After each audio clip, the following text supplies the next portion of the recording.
আজকে আমি মূলত এলপিবির প্রবলেম কিভাবে সিমপ্লেক্স মেথডের মাধ্যমে সলিউশন করা যায় সেটা আলোচনা করব। তো প্রথমেই একেবারে সহজ একখানা প্রবলেম দিয়ে শুরু করি। প্রবলেমটা আমাদের এরকম দেওয়া রয়েছে যে maximize Z equal to 3x1 plus 2x2 subject to 2x1 plus x2 less equal to 12, 6x1 plus 5x2 less equal to 40, x1 এবং x2 গ্রেটার ইকুয়াল টু 0, যেটা আমাদের নন নেগেটিভিটি কন্ডিশন রয়েছে। তো এই ধরনের প্রবলেমের সলিউশন আমরা সিমপ্লেক্স মেথডের মাধ্যমে কিভাবে করব সেটাই জানবো। তো এটা করতে গিয়ে আমাদের যেটা করতে হয়, আমাদের যে সমস্ত ইনইকুয়েশনগুলো রয়েছে সেগুলোকে ইকুয়ালিটি আনতে হয়, এবং ইকুয়ালিটি আনার জন্য আমরা স্ল্যাক বা সারপ্লাস ভেরিয়েবল অ্যাড করি। এখানে আমার যেহেতু ম্যাক্সিমাইজেশন প্রবলেম রয়েছে এবং ইনইকুয়েশনগুলো আমার লেস দেন টাইপ রয়েছে, তো সেই জন্য আমার কি করব, লেফট সাইডে একটা করে স্ল্যাক ভেরিয়েবল যোগ হবে। যদি greater than equal to type থাকতো বা গ্রেটার দেন টাইপ থাকতো, তাহলে সেক্ষেত্রে আমাদের সারপ্লাস ভেরিয়েবল আমরা ইউজ করতাম। তো এখন দুটো ইনইকুয়েশন রয়েছে, দুটো আমরা স্ল্যাক ভেরিয়েবল ইউজ করব, তাই এইভাবে লিখে নেব যে ইন্ট্রোডিউসিং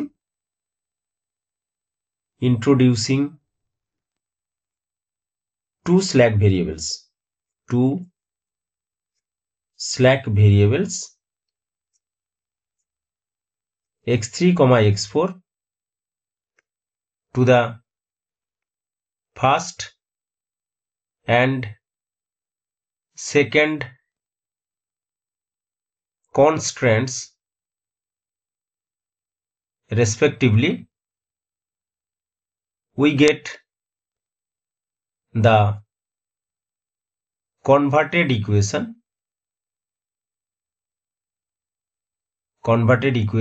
as, তো কি পরিবর্তনটা পাবো সেটা লিখে নেব। আমার ছিল 2x1 প্লাস x2, এখানে আমি x3টাকে অ্যাড করলাম, এটা হচ্ছে স্ল্যাক ভেরিয়েবল এবং ইকুয়াল টু 12। নেক্সট ছিল আমার 6x1 প্লাস 5x2, এখানে আমি x4 অ্যাড করেছি, ইকুয়াল টু 40। অবভিয়াসলি আমার x1, x2, x3, x4 সবাই গ্রেটার ইকুয়াল টু 0। আমি আসলে আলোচনা করছি বিএসসি লেভেলে কিভাবে তোমরা সলিউশনগুলো করবে, একদম শুরু থেকে শেষ পর্যন্ত কিভাবে রিপ্রেজেন্ট করবে সেই মতো করে আলোচনা করছি আমি। তো এখানে দেখো, আমাদের এই যে কন্ডিশনগুলোকে ইকুয়েশনে নিয়ে এলাম, এখানে আমার কিন্তু একটা বেসিস তৈরি হয়ে গিয়েছে, অর্থাৎ ইউনিট ম্যাট্রিক্স তৈরি হয়ে গেছে। এখানে আমি এটাকে লিখতে পারি যে 0 ইন্টু x4, এবং এই জায়গাটা লিখতে পারি 0 ইন্টু x3। তো এখানটা দেখো, এই যে অংশটা রয়েছে এই জায়গা থেকে শুরু করে এই জায়গাটা আমরা একটা বেসিস পেয়ে যাচ্ছি, কিরকম 1 0 0 1। এই বেসিসটা যদি না থাকতো তাহলে আমাদের অন্য মেথড ইউজ করতে হতো, বা সেক্ষেত্রে আমাদের বেসিস তৈরি করার জন্য আলাদা একটা ভেরিয়েবল আমাদের যোগ করতে হতো, যেটাকে আমরা বলি আর্টিফিশিয়াল ভেরিয়েবল। তো সেটা পরে আমরা বিস্তারিত আলোচনা করব, এখানে আপাতত নেই। তো এই যে ইকুয়েশনগুলো পেয়ে গেলাম এবং বেসিসও পেয়ে গিয়েছি, তো এই যে ম্যাক্সিমাইজেশন যেটা আমাদের ছিল, অর্থাৎ যেটা অবজেক্টিভ ফাংশন ছিল, সেটারও পরিবর্তন হবে, সেটা আমরা লিখে নিচ্ছি। তাই এইভাবে লিখে নেব, the adjusted objective function is z equal to ছিল আমার 3x1 প্লাস 2x2, এখন x3 এর অংশটা 0x3 প্লাস 0x4 এই আকারে অ্যাড হবে। নেক্সট আমরা কি করব, টেবিল তৈরি করব, সিমপ্লেক্স টেবিল তৈরি করব। তো সেই সিমপ্লেক্স টেবিল কিভাবে করব তার জন্য লিখে নেব এখানে যে দ্য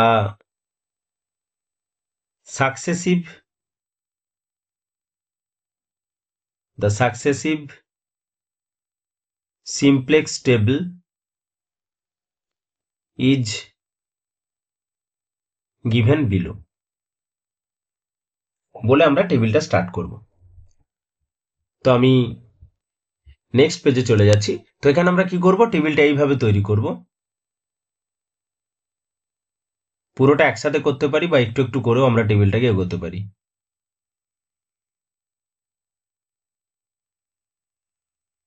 তোমরা যখন খাতায় করবে মোটামুটি একটা স্কেল আপ করবে যাতে সুন্দর লাগে দেখতে।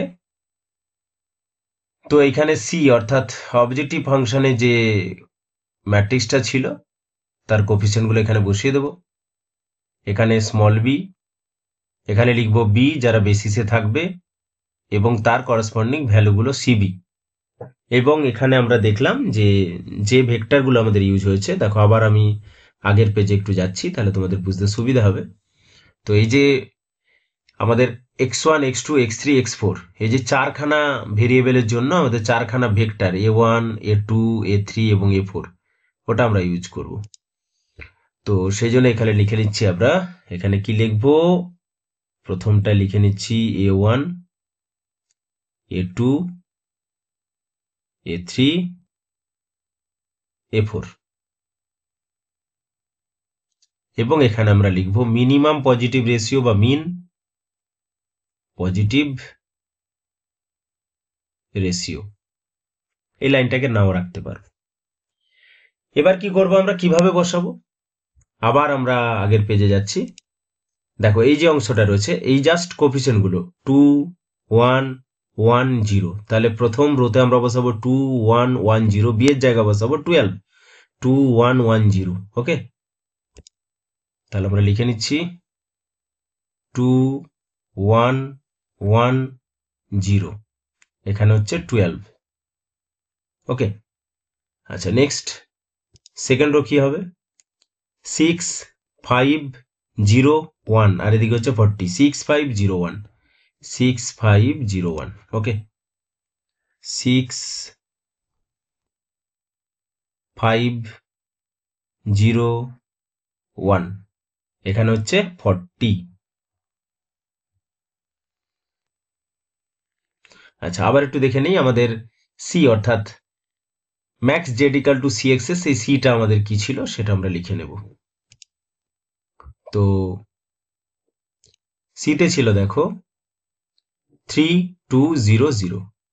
ওকে, তাহলে আমরা এখানে লিখে নিচ্ছি 3 2 0 0।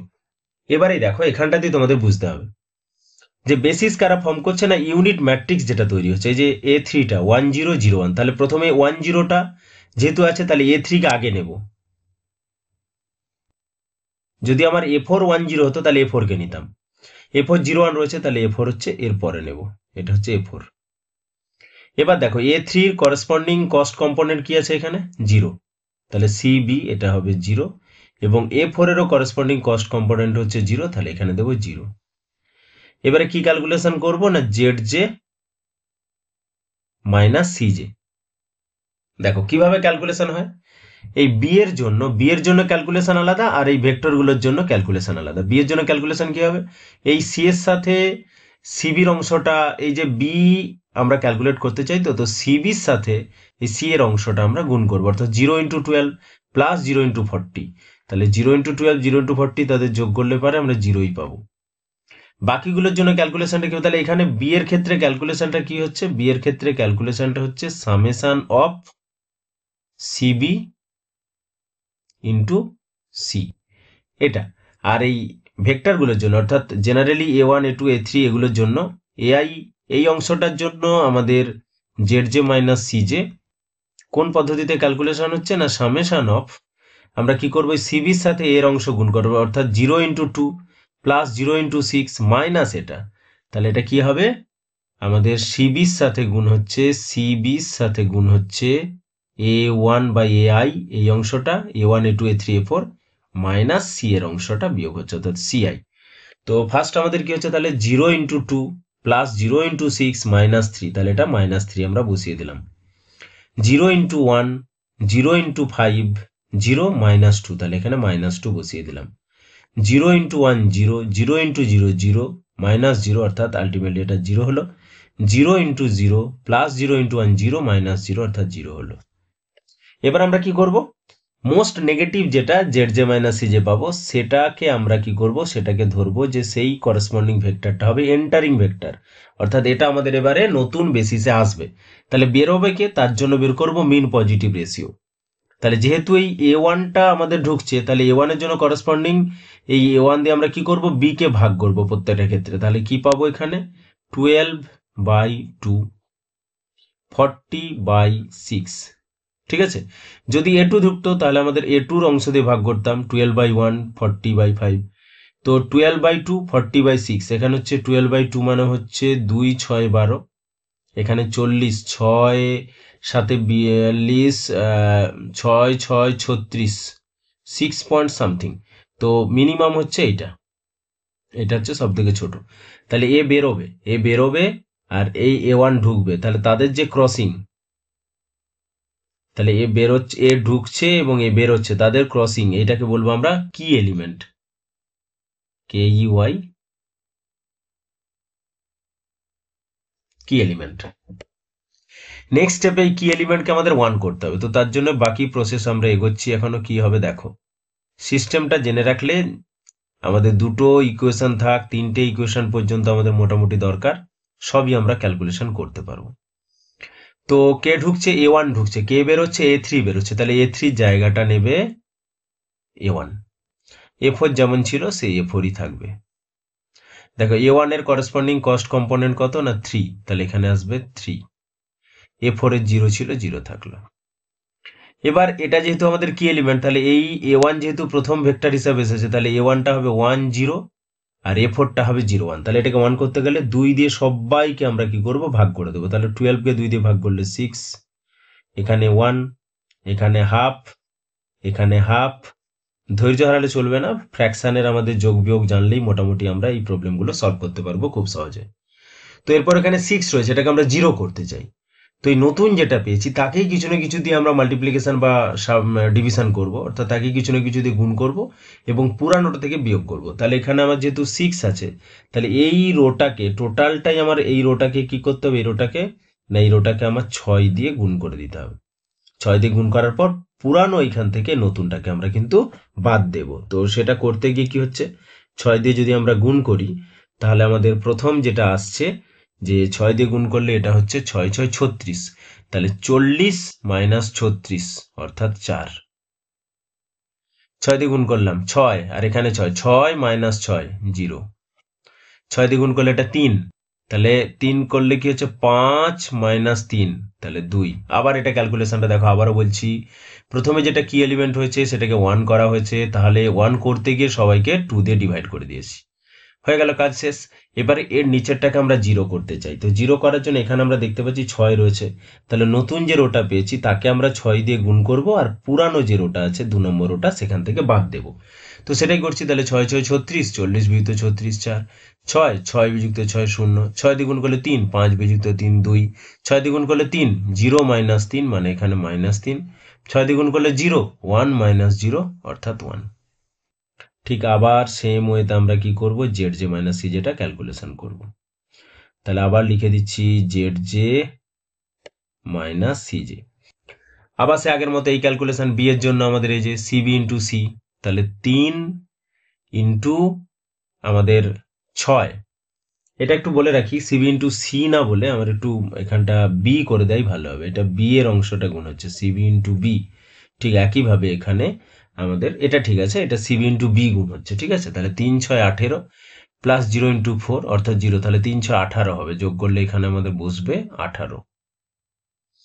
আচ্ছা, এরপর কি হচ্ছে 3 ইন্টু 1, 0 ইন্টু 0, তাহলে 3 মাইনাস উপরেরটা সি 3, তার মানে 3 মাইনাস 3 0। আচ্ছা, এটা 0 দিয়ে মাল্টিপ্লিকেশন হচ্ছে, এটা দরকার নেই, শুধু এটা দিয়ে গুণ করলেই হবে। তাহলে এখানে 3 এর 2 মাইনাস এখানে কত আসছে 2, তাহলে 3 এর 2 মাইনাস 2, তাহলে 3 মাইনাস 4 মাইনাস হাফ। আচ্ছা, এটাতে কি আসছে 3 এর 2 মাইনাস 0 অর্থাৎ 3 এর 2, এটাতে 3 ইন্টু 0 মাইনাস 0 অর্থাৎ এটা 0 এসে গেছে। এখনো কিন্তু আমাদের শেষ হয়নি, কখন শেষ হবে, না যখন আমাদের সমস্ত জেড জে মাইনাস সি যেটা গেটার ইকাল টু জিরো চলে আসবে। এখন কিন্তু এখানে নেগেটিভ এসেছে, ঠিক আছে। তো যেহেতু নেগেটিভ এসেছে তাহলে এই সমস্তগুলো জেড জে মাইনাস সিজের মধ্যে আমরা দেখব যে মোস্ট নেগেটিভ কে আছে, না মোস্ট নেগেটিভ হচ্ছে মাইনাস হাফ। তাহলে এটাকে এখন এন্টারিং করব। এন্টারিং করে আবার আমরা ডিপার্টিং ভেক্টর বের করব কিভাবে, না এই বি এর অংশটাকে ভাগ করব যেটা ঢুকছে সেটা দিয়ে। তাহলে এখানে আছে 6/6 তাহলে 6/হাফ অর্থাৎ 12। আচ্ছা এটা কি হচ্ছে 4/2 অর্থাৎ 2। তাহলে মিনিমাম হচ্ছে এটা, মিনিমাম পজিটিভ রেশিও, এটা হচ্ছে মিনিমাম। তাহলে এটা এন্টার করছে, এটা বের হচ্ছে, তাহলে কি এলিমেন্ট কোনটা হচ্ছে, না এই অংশটা কি এলিমেন্ট হয়ে গেল, এই অংশটা। তাহলে যে কি এলিমেন্ট হবে তাকে 1 করব। আচ্ছা তার আগে এই টেবিলটা একটু কমপ্লিট করি। আচ্ছা কে এবারে এন্টার করলো, না এন্টার করলো আমাদের এই বরাবর যেটা অর্থাৎ A2। কে বেরোলো A4, তাহলে A1 আগে থেকে ছিল, A4 বেরিয়ে আমাদের এলো A2। আচ্ছা A1 এর করেসপন্ডিং যে সি সেটা হচ্ছে 3 আর A2 এর হচ্ছে 2, তাহলে 3 2। ওকে, এবার কি এলিমেন্ট আমাদের 2 এসেছে, এটাকে 1 করব, তাহলে সবাইকে 2 দিয়ে ডিভাইড করব, 2। আচ্ছা 2 দিয়ে 0কে 2 দিয়ে ডিভাইড করলে 0, 2/2 1 -3/2 1 2। এবার যেহেতু এটা 1 হয়ে গেছে উপরেরটাকে আমার 0 করতে হবে, তো 0 করার জন্য এই যে নতুন যে রোটা পেয়েছি তাকে আমরা 2 দিয়ে ভাগ করে দিচ্ছি এবং পুরানো থেকে বিয়োগ করে দিচ্ছি। তাই 2 দিয়ে এটাকে ভাগ করলে 1। আচ্ছা 1 পেলাম, 6 - 1 অর্থাৎ 5। আচ্ছা 2 দিয়ে এটাকে ভাগ করলে, 2 দিয়ে এটাকে যদি ভাগ করি তাহলে 0/2 মানে 0 আর 1 - 0 মানে 1। 2 দিয়ে এটাকে ভাগ করলে হাফ, হাফ মাইনাস হাফ 0। আচ্ছা 2 দিয়ে এটাকে ভাগ করলে -3/4। ওকে -3/4 আর উপরে আছে হাফ, তাহলে হাফ -3/4, হাফ মাইনাস ও -3/4 মানে হাফ প্লাস 3/4। তো 4 + 3 7/4। আচ্ছা নেক্সট হচ্ছে এই অংশটাকে 2 দিয়ে ভাগ করলে তাহলে 1/4, 1/4 আমাদের 0 - 1/4 অর্থাৎ -1/4। আচ্ছা এবার আবার আগের মতো Z J minus C J বের করব। দেখো এই অংশটার জন্য Z J minus C J কি হচ্ছে, না 5 3 15, 2 2 4 15 4 19। আচ্ছা 3 1 3, 2 0 0, তাহলে 3 3 মাইনাস উপরের যে সি এর অংশটা রয়েছে 3 বিয়োগ হবে, তাহলে 3 - 3 0।